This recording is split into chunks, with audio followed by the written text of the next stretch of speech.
믿어지시나요? 저는 한 번도 따뜻한 말 한마디 들어본 적 없는 결혼 생활을 했습니다. 체코 프라하의 작은 아파트에서 매일 밤 울면서 잠들었죠. 남편의 주먹을 피해 화장실에 숨어 떨던 그 순간들을 지금도 생생히 기억합니다. 그런 제가 어떻게 한국이라는 낯선 나라에서 다시 사랑을 만났을까요? 비 오는 어느 날, 한 남자가 건넨 우산 하나가 제 인생을 송두리째 바꿔놓았습니다. 그 우산 아래에서 시작된 이야기는 단순한 사랑 이야기가 아니었습니다. 그것은 가족이라는 이름의 따뜻함이었고, 전통이라는 이름의 존중이었으며, 정이라는 이름의 한국 문화였습니다.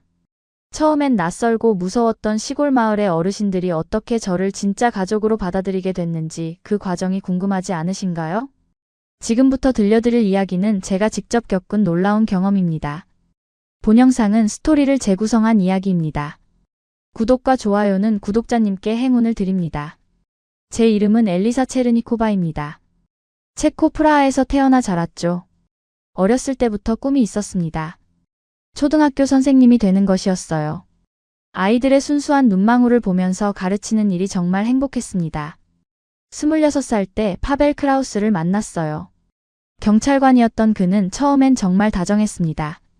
꽃도 자주 사다 주고 데이트도 즐겁게 해줬죠. 결혼하면 행복할 거라고 믿었습니다. 하지만 그건 착각이었어요. 결혼 반지를 낀 순간부터 파벨은 변했습니다. 처음엔 작은 욕설이었어요. 그 다음엔 물건을 던지기 시작했죠. 그리고 어느 날부터 주먹이 날아왔습니다. 저는 믿을 수가 없었어요. 이 사람이 정말 그때 그 다정한 남자가 맞나 싶었습니다. 학교에서 돌아오면 늘 불안했어요. 오늘은 또 무슨 일로 화를 낼까 걱정됐죠. 저녁 식사를 조금이라도 늦게 준비하면 소리를 질렀습니다. 집안일을 제대로 못했다며 벽에 밀쳐졌어요. 친구들을 만나는 것도 금지당했습니다. 제 핸드폰을 매일 검사했죠. 저는 점점 작아졌습니다. 학교에서도 웃음을 잃어갔어요. 아이들이 물어봤습니다. 선생님 왜 슬퍼 보여요? 그럴 때마다 억지로 웃으며 대답했죠. 아니야 선생님 괜찮아.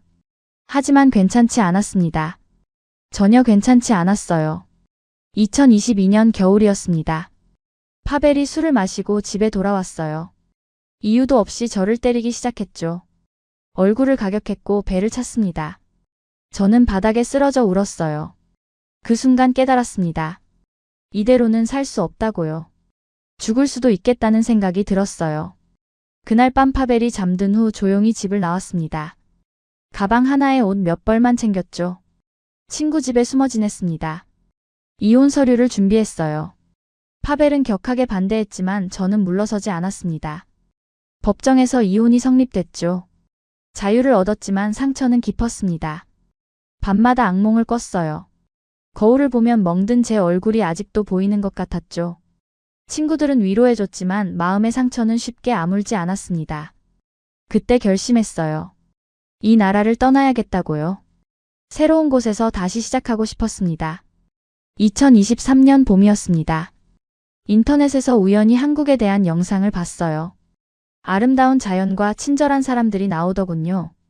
한복을 입은 여성들이 우아하게 걷는 모습이 인상적이었죠. 저는 그 순간 느꼈습니다. 저곳으로 가야겠다고요. 체코에서는 한국이 아주 먼 나라입니다. 주변 사람들이 말렸어요. 왜 그렇게 먼 곳으로 가려고 하느냐고요. 언어도 모르는데 어떻게 살 거냐며 걱정했죠. 하지만 저는 결심이 섰습니다.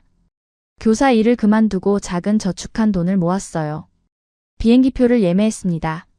짐을 쌌죠. 가방 2개가 제 전부였습니다. 공항에 나를 배웅 나온 사람은 친구 단 한 명뿐이었어요. 엘리사 잘 지내 꼭 연락해 하며 눈물을 흘렸죠. 저도 울었습니다. 하지만 돌아갈 수는 없었어요. 비행기에 올랐습니다. 11시간이 넘는 긴 여정이었죠. 창밖을 보며 생각했어요. 내가 정말 잘하는 걸까? 한국에서 무얼 하며 살아갈까? 두려움이 밀려왔습니다. 하지만 동시에 설렘도 있었어요. 새로운 시작이라는 기대감이죠. 인천공항에 도착했습니다. 2023년 5월의 일이었어요. 공항은 엄청나게 컸습니다.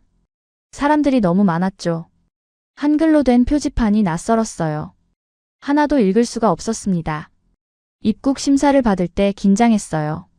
심사관이 영어로 물어봤죠. 방문 목적이 무엇이냐고요. 관광이라고 대답했습니다. 사실 명확한 계획은 없었어요. 일단 한국에 와서 생각해보려 했죠. 공항을 나와 버스를 탔습니다. 서울로 가는 버스였어요. 창밖 풍경이 신기했습니다. 높은 건물들이 빼곡했죠. 간판에 한글이 마치 그림처럼 보였어요. 서울역에 도착했습니다. 사람들이 정말 빨리 걸었어요. 다들 바쁜 것 같았죠. 저는 길을 잃었습니다. 어디로 가야 할지 막막했어요. 미리 예약한 게스트하우스 주소를 들고 있었지만 찾을 수가 없었죠. 사람들에게 물어봤습니다. 하지만 제 영어를 알아듣는 사람이 많지 않았어요. 답답했습니다. 1시간을 헤맨 끝에 겨우 게스트하우스를 찾았습니다. 작은 방이었지만 깨끗했어요. 침대에 누워 생각했죠. 이제 어떻게 해야 하나? 한국어를 배워야겠다는 생각이 들었습니다. 그래야 여기서 살 수 있을 테니까요. 다음 날부터 시내를 돌아다니기 시작했어요. 한국 문화를 느껴보고 싶었습니다. 궁궐도 가보고 카페도 가봤죠. 사람들은 친절했습니다. 비록 말은 통하지 않았지만요. 일주일이 지났습니다. 돈이 점점 줄어들었어요. 게스트하우스 비용도 만만치 않았죠. 뭔가 해야 했습니다. 일자리를 찾아야 했어요. 하지만 한국어를 못하는 외국인이 할 수 있는 일이 많지 않았습니다. 영어 과외라도 할까 생각했죠. 그러던 어느 날이었습니다. 6월 중순에 비 오는 날이었어요. 아침부터 빗방울이 떨어지더니 점점 굵어졌죠. 저는 우산이 없었습니다. 게스트하우스에 두고 나왔거든요. 길을 걷다가 빗물에 흠뻑 젖었어요. 옷이 다 젖어서 춥고 불편했습니다. 어디 비를 피할 곳을 찾았죠. 작은 서점 앞 처마 밑에서 비를 피했습니다. 발이 시렸어요. 신발까지 다 젖었거든요. 그때였습니다. 누군가 제 옆에 섰어요. 남자였습니다. 키가 크고 단정한 모습이었죠. 그가 말했습니다. 한국말로요. 저는 알아듣지 못했어요. 고개를 갸웃했죠. 그러자 그가 영어로 물었습니다. 우산이 없으세요? 저는 놀랐어요. 영어를 할 줄 아는 한국 사람이라니. 네, 없어요. 라고 대답했죠. 그가 미소 지었습니다. 따뜻한 미소였어요. 제 우산을 쓰시죠 하며 우산을 건넸습니다. 아니에요, 괜찮아요. 라고 했지만 그는 고집했어요. 저는 이 근처에 사는데 금방 갈 수 있어요. 당신이 더 필요할 것 같네요. 저는 당황했습니다. 낯선 사람이 이렇게 친절할 수 있다니 믿기지 않았어요. 체코에서는 이런 일이 없었거든요. 정말요? 고맙습니다. 라고 말했죠. 그가 우산을 제 손에 쥐어줬습니다. 그리고는 비를 맞으며 뛰어갔어요.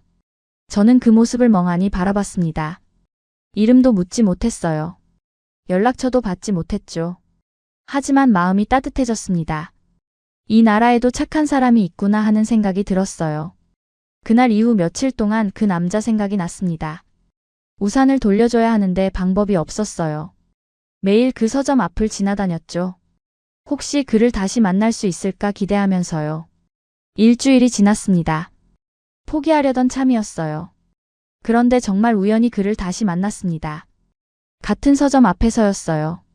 그가 책을 들고 나오는 걸 봤죠. 저는 얼른 다가갔습니다. 저기요 하고 불렀어요. 그가 돌아봤습니다. 저를 알아보고 미소 지었죠. 아, 우산 쓰신 분이시네요 하더군요. 네, 맞아요. 우산 돌려드리려고 계속 찾았어요 라고 말했습니다. 그가 고맙다며 우산을 받았어요. 괜찮으셨어요? 많이 젖지는 않으셨는지 물었죠. 저는 괜찮았다고 대답했습니다. 오히려 당신은요? 비 맞으셨잖아요. 그가 웃었습니다. 저는 괜찮아요. 집이 가까워서요. 잠시 침묵이 흘렀어요. 뭔가 더 이야기하고 싶었지만 할 말이 없었죠. 그때 그가 물었습니다. 혹시 커피 한잔 하실래요? 저는 놀랐어요. 이 남자가 왜 저한테 커피를 사주려 하는 걸까요? 의심이 들었습니다. 체코에서의 경험 때문이었죠. 남자를 믿을 수가 없었어요. 망설이는 제 모습을 본 그가 말했습니다. 아, 불편하시면 괜찮아요. 그냥 이 동네를 처음 오신 것 같아서요. 혹시 길 안내라도 해드릴까 했습니다. 저는 그의 눈을 봤어요. 맑은 눈이었습니다. 파벨의 눈과는 달랐죠. 좋아요 라고 대답했습니다. 그가 근처 카페로 안내했어요. 작고 아늑한 카페였습니다. 한국 전통 찻집 같았죠. 저는 커피를 시켰고 그는 차를 주문했어요. 마주 앉아 이야기를 시작했습니다. 이름을 물었어요. 그가 대답했죠. 강지우라고 합니다. 저는 엘리사예요. 체코에서 왔어요 라고 소개했습니다. 체코요? 멀리서 오셨네요. 그가 놀라워했어요. 한국은 어떠세요? 아름다워요. 사람들도 친절하고요. 당신처럼요 라고 말했죠. 그가 쑥스러워하며 웃었습니다. 과찬이세요. 그냥 당연한 일을 했을 뿐인데요. 우리는 1시간 넘게 이야기했습니다. 그는 이 동네에서 작은 도서관을 운영한다고 했어요. 전엔 서울에서 큰 회사를 다녔는데 그만두고 내려왔다더군요. 강지우와 이야기하면서 편안함을 느꼈습니다. 오랜만에 마음을 열 수 있었어요. 그가 물었죠. 한국에서 무얼 하실 계획이세요? 저는 솔직하게 말했습니다. 사실 계획이 없어요. 그냥 새로운 삶을 시작하고 싶어서 왔어요. 그가 고개를 끄덕였어요. 용기 있는 선택이네요. 혼자서 낯선 나라에 오다니요. 저는 웃었습니다. 용기라기보다는 도망이었어요. 라고 속마음을 털어놨죠. 그가 더 묻지 않았어요.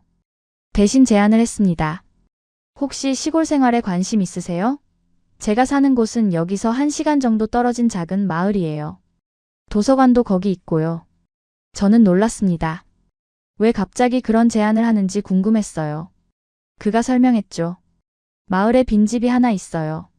제 지인 집인데 지금 비어 있거든요. 싼 값에 빌려드릴 수 있을 것 같아요. 서울보다 훨씬 저렴할 거예요. 제 마음이 흔들렸습니다. 서울에서는 돈이 너무 빨리 나갔거든요. 시골이라면 좀 더 여유롭게 지낼 수 있을 것 같았어요. 하지만 망설여졌습니다. 이 남자를 믿어도 될까요? 너무 친절한 게 오히려 의심스러웠어요. 그가 제 마음을 읽은 듯 말했습니다. 물론 지금 당장 결정하실 필요는 없어요. 한번 구경이라도 오시는 건 어떠세요? 주말에 시간 있으시면 제가 안내해 드릴게요. 생각해 본 후 대답했습니다. 좋아요. 구경이라도 가보고 싶어요. 그 주 토요일이었습니다. 강지우가 차로 데리러 왔어요. 서울을 벗어나 시골길로 접어들었죠. 창밖으로 논밭이 펼쳐졌습니다. 산도 보였어요. 공기가 맑았죠. 체코의 시골과는 또 다른 느낌이었습니다. 한국의 시골은 정감이 있었어요. 마을에 도착했습니다. 작은 마을이었어요. 집들이 옹기종기 모여 있었죠. 어르신들이 마당에 앉아 계셨습니다. 우리를 보고 손을 흔들어 주셨어요. 강지우가 인사했습니다. 안녕하세요, 할머니. 어르신이 대답했죠. 오지우야 왔구나. 그런데 옆에 계신 분은 누구야? 친구분이에요. 체코에서 오셨어요. 강지우가 설명했습니다. 어르신이 저를 신기하게 쳐다봤어요. 외국 사람이구나. 반갑네 하시더군요. 저는 한국말을 못하니까 그냥 미소만 지었습니다. 강지우가 빈집을 보여줬어요. 집은 작았지만 아늑했습니다. 마당도 있었어요. 꽃도 심을 수 있을 것 같았죠. 저는 마음에 들었습니다. 여기서 지내면 좋겠다는 생각이 들었어요. 강지우에게 말했죠. 이 집 빌리고 싶어요. 정말요? 좋아요. 주인분께 말씀드릴게요. 그가 기뻐했습니다. 일주일 후 저는 짐을 싸서 마을로 이사했어요. 새로운 시작이었습니다.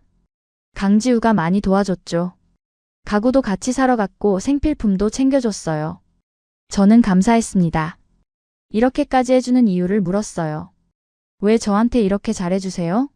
그가 대답했죠. 그냥요. 혼자 낯선 곳에서 힘드실 것 같아서요.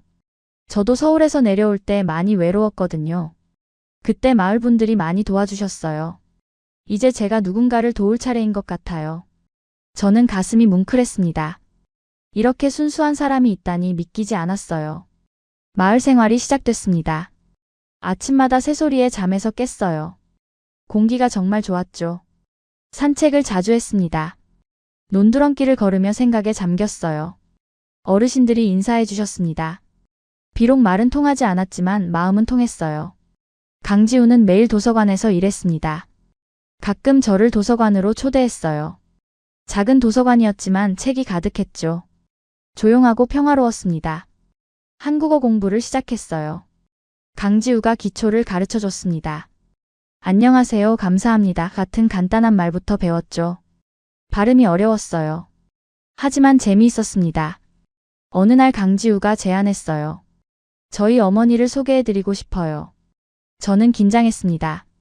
어머니요? 네. 이 마을에서 저랑 같이 사세요. 한번 인사드리면 좋을 것 같아서요. 저는 불안했어요. 한국 어머니들이 엄하다는 얘기를 들었거든요. 하지만 거절할 수 없었죠. 다음 날 강지우 집에 갔습니다. 전통 한옥이었어요. 마당에 꽃이 많이 피어 있었죠.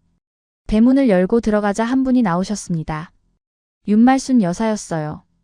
68세쯤 되어 보였습니다. 한복을 입고 계셨죠. 저를 보더니 표정이 굳었습니다. 어머니 인사드려요. 제 친구 엘리사예요. 강지우가 소개했죠. 윤말순 여사가 저를 위아래로 훑어봤어요. 차갑게 느껴졌습니다. 외국 사람이구만 하시더니 집 안으로 들어가셨어요. 저는 상처받았습니다. 강지우가 미안해했죠. 어머니가 좀 보수적이세요. 외국인을 처음 보셔서 그래요. 하지만 저는 알았습니다. 윤말순 여사가 저를 싫어한다는 걸요. 그 후로도 마을에서 마주칠 때마다 외면하셨어요. 인사에도 대답이 없었죠. 다른 어르신들은 친절했는데 윤말순 여사만 유독 차갑게 대했습니다. 박춘자 아주머니가 말해줬어요. 한국어를 조금 할 수 있게 됐을 때였죠. 윤 여사님은 원래 전통을 중요하게 여기셔. 외국인 며느리 드리는 걸 반대하는 편이시거든. 그래서 너무 걱정 말어. 며느리요? 저는 그냥 친구인데요 라고 말했습니다. 박춘자가 웃었어요. 그래? 근데 지우가 너한테 관심 있는 것 같던데. 저는 얼굴이 빨개졌습니다. 아니에요. 그냥 친절한 거예요. 하지만 속으로는 인정했어요. 강지우에게 호감이 생긴 걸요. 그의 따뜻함이 좋았습니다. 배려심도 좋았고요. 함께 있으면 편안했어요. 하지만 다가갈 수 없었습니다. 윤말순 여사가 반대하실 게 뻔했으니까요. 가을이 깊어졌습니다. 11월 중순이었어요. 마을에 김장철이 다가왔죠. 어르신들이 모두 모여 김장을 했습니다. 저도 구경하러 갔어요. 마당에 배추가 산더미처럼 쌓여 있었습니다. 고춧가루도 커다란 대야에 가득했죠. 여자 어르신들이 둘러앉아 배추를 절이고 있었어요. 박춘자가 저를 불렀습니다. 엘리사 너도 와서 해봐. 저는 다가갔어요. 어떻게 하는 거예요? 박춘자가 가르쳐줬습니다. 이렇게 배추 사이사이에 양념을 넣는 거야. 저는 따라해봤어요. 손이 빨개졌습니다. 양념이 매웠죠. 하지만 재미있었어요. 어르신들이 웃으며 격려해줬습니다. 잘하네 잘해. 윤말순 여사도 거기 계셨어요.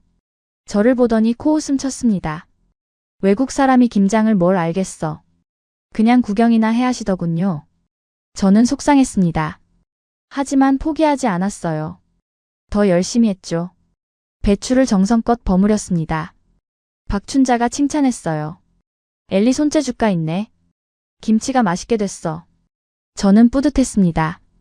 처음으로 한국 전통 문화에 참여한 거였으니까요. 김장이 끝난 후 모두 모여 막걸리를 마셨습니다. 저도 한 잔 받았어요. 처음 마셔보는 맛이었죠. 달콤하면서도 시원했습니다. 어르신들이 노래를 부르셨어요. 저는 몰랐지만 흥겨운 분위기였죠. 강지우도 왔습니다. 저를 보고 웃었어요. 김장 잘하셨어요? 네, 재미있었어요. 손이 좀 아프지만요 라고 대답했죠. 그가 제 손을 봤습니다. 빨개져 있었어요. 겨울이 왔습니다. 2023년 12월이었어요. 마을은 하얀 눈으로 덮였죠. 저는 한국 생활에 점점 적응했습니다. 한국어도 일상 대화는 할 수 있게 됐어요. 마을 사람들과 인사도 나누고 농담도 했죠. 강지우와는 더 가까워졌습니다. 매일 도서관에서 만났어요. 함께 차를 마시며 이야기를 나눴죠. 그는 저에게 한국 문화를 많이 알려줬습니다. 명절 이야기도 해주고 전통 음식도 소개해줬어요. 저는 행복했습니다. 오랜만에 마음의 평화를 찾은 기분이었죠. 체코에서의 악몽이 점점 잊혀갔어요. 어느 날이었습니다. 12월 20일쯤이었죠. 마을 입구에 낯선 차가 섰습니다. 외국인 남자가 내렸어요. 저는 그 모습을 보고 얼어붙었습니다. 파벨이었어요. 제 전 남편이 한국까지 찾아온 거였죠. 심장이 미친 듯이 뛰었습니다. 어떻게 저를 찾았을까요? 왜 여기까지 온 걸까요? 파벨이 저를 발견했습니다.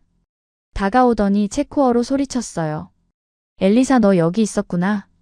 나를 얼마나 찾았는지 아냐? 저는 뒤로 물러섰습니다. 왜 왔어요? 우리 이혼했잖아요. 파벨이 비웃었어요. 이혼이 뭐가 중요해? 우리는 부부였어. 너는 내 여자야. 같이 체코로 돌아가자. 저는 고개를 저었습니다. 싫어요. 저는 이제 여기서 살 거예요. 당신과는 끝났어요.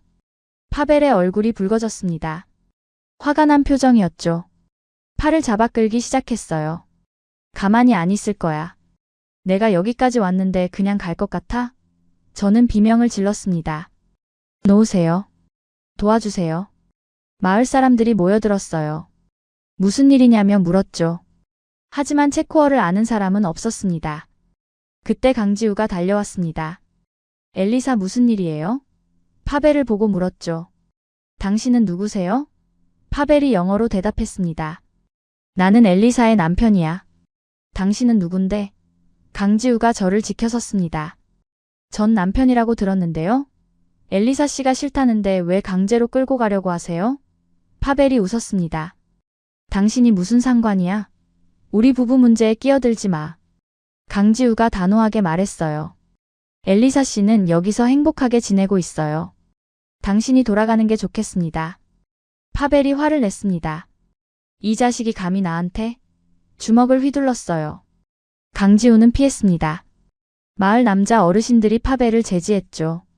경찰을 불러야겠다고 말했어요. 파벨은 결국 물러섰습니다.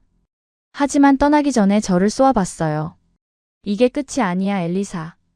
다시 올 거야. 그날 밤 저는 잠을 잘 수 없었습니다. 파벨이 다시 올까봐 무서웠어요. 문을 꼭꼭 잠갔지만 불안했죠. 다음날 아침 강지우가 찾아왔습니다. 괜찮으세요? 어젯밤에 잘 주무셨어요? 저는 고개를 저었어요. 무서워서 잠을 못 잤어요. 그가 미안하다는 표정을 지었습니다. 제가 지켜드릴게요. 다시는 그런 일 없을 거예요. 저는 눈물이 났습니다. 왜요? 왜 저한테 이렇게까지 해주세요? 강지우가 저를 바라봤어요. 잠시 망설이더니 말했습니다. 사실 제게도 아픈 과거가 있어요. 저는 궁금했습니다. 그가 이야기하기 시작했죠. 저는 서울에서 대기업을 다녔어요.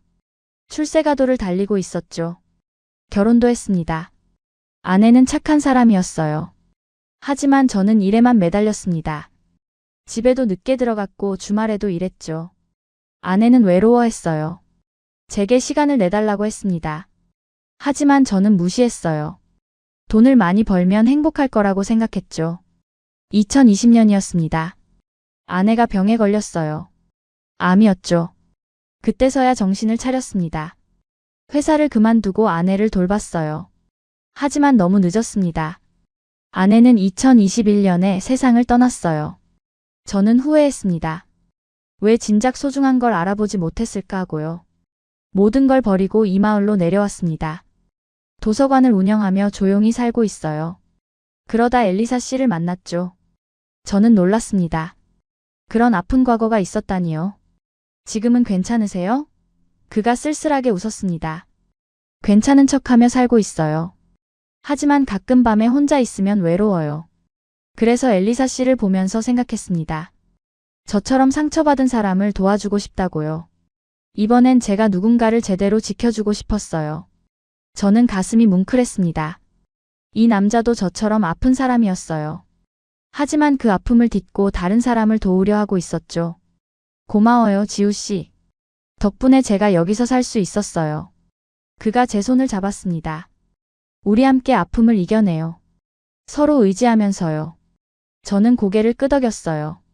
그날부터 우리는 더 가까워졌습니다. 사랑이라는 감정이 싹트기 시작했죠. 하지만 여전히 문제가 있었습니다. 윤말순 여사였어요. 강지우와 저의 관계를 눈치챈 윤 여사는 더욱 차갑게 대했습니다. 2024년 3월이었습니다. 봄이 왔지만 윤말순 여사의 마음은 얼어붙어 있었어요. 강지우가 저를 어머니께 소개하려 했지만 거절당했습니다. 외국 여자는 안 돼. 한국 사람을 만나야지 하시더군요. 저는 상처받았습니다. 하지만 포기하지 않았어요. 윤 여사의 마음을 얻고 싶었죠. 기회가 왔습니다. 4월 어느 날이었어요. 윤 여사가 쓰러졌다는 소식을 들었습니다. 바치를 하다가 갑자기 쓰러지셨대요. 강지우가 황급히 병원으로 모셨죠. 검사 결과 심장에 문제가 있었습니다. 수술이 필요했어요. 강지우는 충격받았습니다. 어머니가 평생 건강하셨는데 갑자기 이런 일이 생겼으니까요. 저는 강지우를 도와주고 싶었습니다. 병원에 매일 갔어요. 윤 여사를 간호했죠. 처음엔 거부하셨습니다. 네가 왜 여기 와? 필요 없어 하시더군요. 하지만 저는 물러서지 않았습니다. 식사를 챙겨드리고 이불을 덮어드렸어요. 발 마사지도 해드렸죠. 윤 여사는 아무 말 없이 지켜보셨습니다. 수술 날이 다가왔습니다. 강지우는 불안해했어요. 저는 그의 손을 잡았습니다. 괜찮을 거예요. 어머님은 강하신 분이에요. 수술은 성공적이었습니다. 의사 선생님이 말씀하셨죠. 다행히 잘 끝났습니다. 회복 기간만 잘 보내시면 돼요. 우리는 안도했습니다. 회복 기간 동안 제가 더 열심히 간호했어요. 윤 여사의 약을 챙겨드리고 식사도 준비했죠. 밤에 깨실까봐 병실에서 잠도 잤습니다. 2주가 지났습니다. 윤 여사가 많이 회복하셨어요. 어느 날 저를 불렀습니다. 엘리사야. 저는 놀랐어요. 처음으로 제 이름을 부르셨거든요. 네, 어머님. 고맙구나. 네가 없었으면 나 어떻게 됐을지 모르겠네. 저는 눈물이 났습니다. 당연한 일을 했을 뿐이에요. 윤 여사가 제 손을 잡으셨어요. 미안하다. 내가 너를 오해했어. 너는 착한 아이구나. 저는 울음을 터뜨렸습니다. 그동안 참았던 감정이 쏟아져 나왔어요. 윤 여사도 눈물을 흘리셨습니다. 앞으로는 내 딸처럼 생각하마. 지우랑 잘 살아. 저는 감격했습니다. 드디어 인정받은 거였어요. 퇴원 후 윤 여사는 완전히 달라지셨습니다. 저를 따뜻하게 대해주셨어요. 음식도 해주시고 한국 문화도 가르쳐 주셨죠. 제사 지내는 법도 알려주셨습니다. 저는 열심히 배웠어요. 한국 며느리가 되기 위해 노력했죠. 2024년 6월이었습니다. 강지우가 청혼했어요. 마을 앞 들판에서였죠. 해질녘이었습니다. 노을이 아름다웠어요. 엘리사, 저와 결혼해 주시겠어요?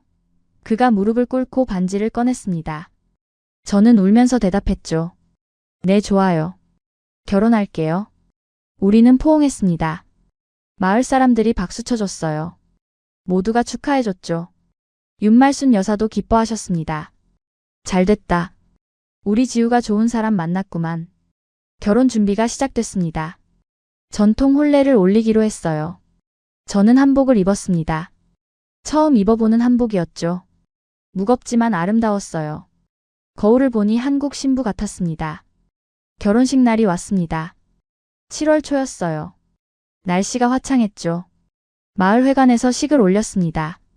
온 마을 사람들이 모였어요. 박춘자 아주머니가 축가를 불러주셨죠. 전통 음악도 연주됐습니다. 패백을 드렸어요. 윤 여사께 큰 절을 올렸죠. 윤 여사가 대추와 밤을 주셨습니다. 아들 낳고 딸 낳고 행복하게 살아라 하시더군요. 저는 감사했습니다. 이제 진짜 가족이 된 기분이었어요. 신혼여행은 제주도로 갔습니다. 아름다운 섬이었어요. 바다가 정말 예뻤죠. 강지우와 손잡고 해변을 걸었습니다. 행복했어요. 제 인생에서 가장 행복한 순간이었죠. 마을로 돌아와 새 생활을 시작했습니다. 강지우의 집에서 함께 살기로 했어요. 윤 여사도 같이 사셨죠. 처음엔 걱정했습니다. 시어머니와 함께 사는 게 쉽지 않을 거라 생각했거든요. 하지만 윤 여사는 정말 좋은 분이셨습니다. 요리도 가르쳐 주시고 살림도 알려주셨어요. 저는 한국 음식 만드는 법을 배웠습니다. 김치찌개도 끓이고 된장찌개도 만들었죠. 강지우가 맛있다며 칭찬해줬어요. 가을이 왔습니다. 다시 김장철이 돌아왔어요. 이번엔 제가 주도적으로 참여했습니다. 작년보다 훨씬 잘했죠. 박춘자 아주머니가 놀라워했어요. 엘리사 이제 완전히 한국 사람 다 됐네. 저는 웃었습니다. 네, 저도 그런 것 같아요. 겨울이 지나고 2024년 봄이 왔습니다. 저는 임신을 했어요. 기쁜 소식이었죠. 강지우는 감격해서 울었습니다. 윤 여사는 더 기뻐하셨어요. 손주를 볼 수 있다니 정말 좋구나. 저는 건강하게 아기를 기다렸습니다. 마을 사람들이 모두 축하해줬어요. 임신부에게 좋은 음식을 해다 주셨죠. 저는 감사했습니다. 출산 예정일이 다가왔습니다. 2024년 11월이었어요. 병원에 입원했죠. 강지우가 계속 곁에 있어줬습니다. 윤 여사도 병원에 오셨어요. 진통이 시작됐습니다. 고통스러웠지만 견딜 수 있었어요. 강지우가 제 손을 꼭 잡아줬거든요. 몇 시간 후 아기가 태어났습니다. 건강한 여자아이였어요. 울음소리가 정말 예뻤죠. 저는 울면서 아기를 안았습니다. 제 딸이었어요. 강지우도 울었습니다. 고마워요, 엘리사. 우리 딸을 낳아줘서. 윤 여사가 아기를 보고 기뻐하셨어요. 우리 손주 참 예쁘네. 이름을 뭐라고 지을까? 우리는 의논했습니다. 한국 이름과 체코 이름을 함께 주기로 했어요. 한국 이름은 강서연이었습니다. 서쪽에서 온 인연이라는 뜻이었죠. 체코 이름은 마리아였어요. 서연이는 건강하게 자랐습니다. 마을 사람들이 모두 예뻐해줬어요. 박춘자 아주머니가 옷도 만들어주셨죠. 저는 행복했습니다.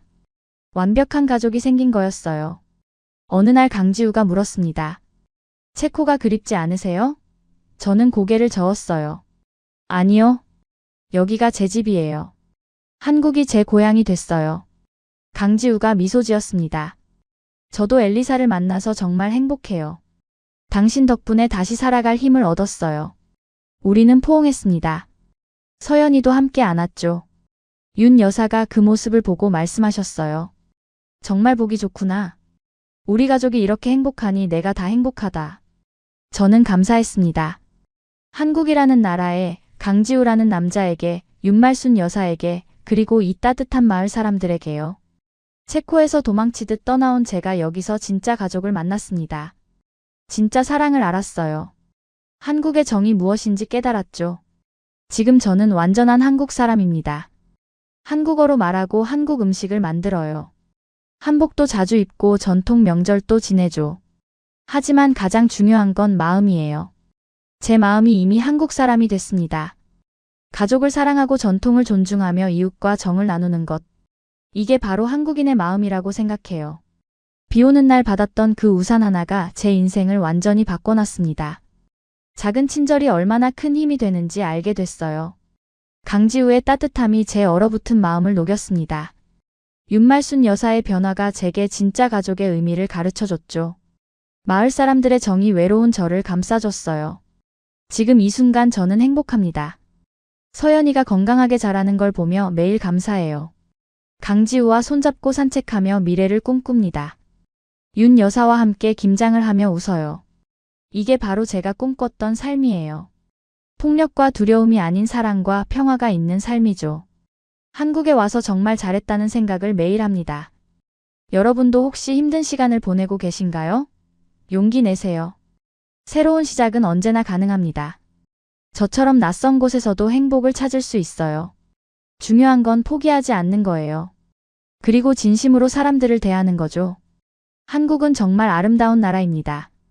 사람들의 마음이 따뜻하고 문화가 깊어요. 저는 이곳에서 제2의 인생을 시작했습니다. 앞으로도 이 땅에서 행복하게 살아갈 거예요. 제 이야기가 누군가에게 희망이 되길 바랍니다. 감사합니다.